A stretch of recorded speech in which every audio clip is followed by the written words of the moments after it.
Assalamualaikum warahmatullahi wabarakatuh.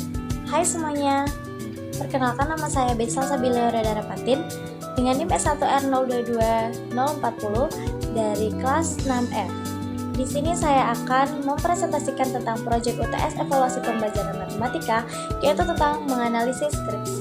Pada proyek UTS mata kuliah evaluasi pembelajaran matematika, saya menggunakan skripsi dari Saudari Tri Nurfitasari, alumni Pendidikan Matematika Universitas Mataram, yang berjudul Analisis Kemampuan Pemecahan Masalah Matematika, Materi Sistem Persamaan Linear 2 Variabel, yang ditinjau dari gaya belajar pada siswa kelas 8 SMP Negeri 1 Gunungsari tahun ajaran 2023-2024. Adapun beberapa pembahasan yang akan kita bahas pada presentasi kali ini, yaitu yang pertama bagaimana kisi-kisi dalam soal, yang kedua ada analisis kesesuaian kisi-kisi dengan soal, yang ketiga ada atau tidak hal yang perlu diperbaiki dalam soal, dan yang keempat yaitu membuat alternatif jawaban dan rubrik penilaian.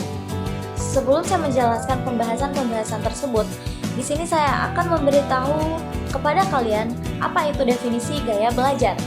Nah, gaya belajar merupakan teknik dalam menangkap, mengolah, dan mengimplementasikan informasi yang didapat dengan mudah. Nah, gaya belajar merupakan cara yang cenderung dipilih atau dilakukan seseorang dalam melakukan kegiatan berpikir, menyerap informasi, memproses atau mengolah dan memahami informasi, serta mengingatnya dalam memori sebagai perolehan informasi dari pengetahuan, keterampilan, atau sikap-sikap dalam memproses informasi tersebut melalui belajar atau pengalaman. Nah, menurut The Porter dalam tadi, gaya belajar adalah cara yang konsisten yang dilakukan oleh seseorang siswa dalam menangkap stimulus atau informasi, cara mengingat, berpikir, dan memecahkan soal. Gaya belajar ini ada 3. Pertama, gaya belajar visual. Yang kedua, gaya belajar auditorial. Yang ketiga, gaya belajar kinestetik. Nah, kalian bisa melihat bagaimana atau apa saja perbandingan gaya belajar visual, auditorial, dan kinestetik tersebut. Baik, selanjutnya kita akan membahas tentang soal non-tes, yang dimana di sini ada angket gaya belajar siswa. Ada 3 gaya belajar siswa. Yang pertama yaitu gaya belajar visual, yang kedua gaya belajar auditorial, yang ketiga yaitu gaya belajar kinestetik. Pada ketiga indikator gaya belajar ini, kita akan mencari cara menyerap dan mengolah informasi, kepribadian, interaksi sosial, dan interaksi lingkungannya, yang dimana beberapa nomor atau butir soal tersebut mencakup indikator-indikator tersebut. Dan dari 3 gaya belajar siswa tersebut mempunyai jumlah yang sama, yaitu 9. Selanjutnya ada soal-soal dari angket gaya belajar siswa, di mana soal-soal tersebut kita akan menjawabnya dengan keterangan seperti berikut. SS sangat setuju, S setuju, TS tidak setuju, STS sangat tidak setuju. Bisa kita lihat di sini ada beberapa pertanyaan dari nomor 1 sampai nomor 27. Menurut saya atau pendapat saya tentang soal-soal atau kisi-kisi yang ada pada soal non-tes ini adalah sangat berkaitan dan tidak perlu ada yang diperbaiki. Adapun alternatif jawaban dari angket gaya belajar siswa tersebut.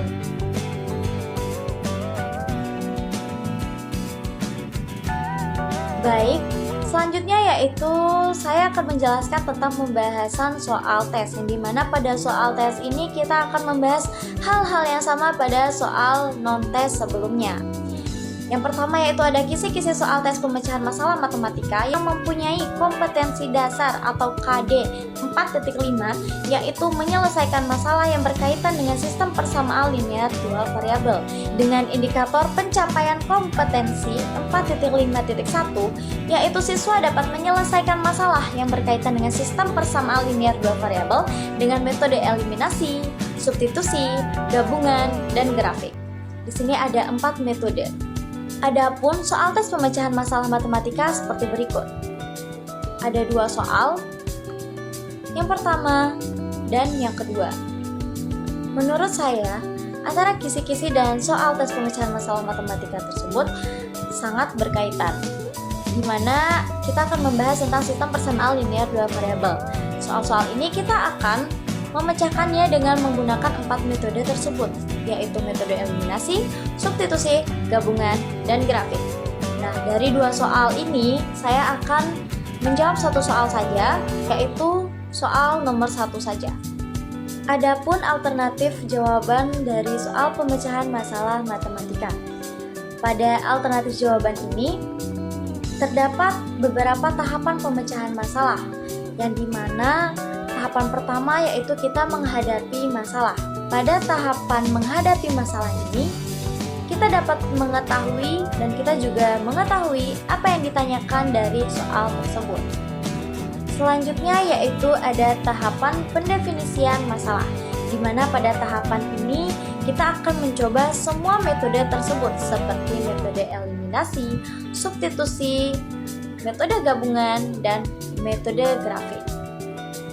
Di sini bisa kita lihat pada metode eliminasi kita dapat memperoleh nilai X sama dengan 20 dan nilai Y sama dengan 3. Begitupun pada metode substitusi kita memperoleh nilai X dan Y yang sama, dan pada metode gabungan kita juga memperoleh nilai Y dan X yang sama, dan pada metode grafik kita dapat melihat grafik dengan nilai X dan Y sama juga. Selanjutnya yaitu rubrik penskoran tes pemecahan masalah, yang dimana pada rubrik ini kita akan mendapatkan skor dari beberapa tahapan pemecahan masalah tersebut.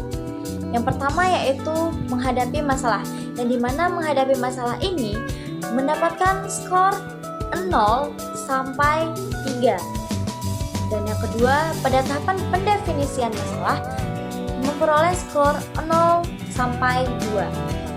Dan yang ketiga yaitu tahapan penemuan solusi, yang dimana pada tahapan ini memperoleh nilai dari 0 sampai 4. Yang keempat yaitu menguji beberapa solusi, yang dimana memperoleh skor dari 0 sampai 3. Dan yang terakhir yaitu memilih hipotesis terbaik, yang dimana di sini memperoleh skor dari 0 sampai 3. Adapun cara menghitung persentase nilai seperti berikut. Persentase nilai sama dengan jumlah nilai yang diperoleh dibagi total nilai dikalikan 100%. Sekian dari saya. Sampai jumpa di video selanjutnya. Bye-bye.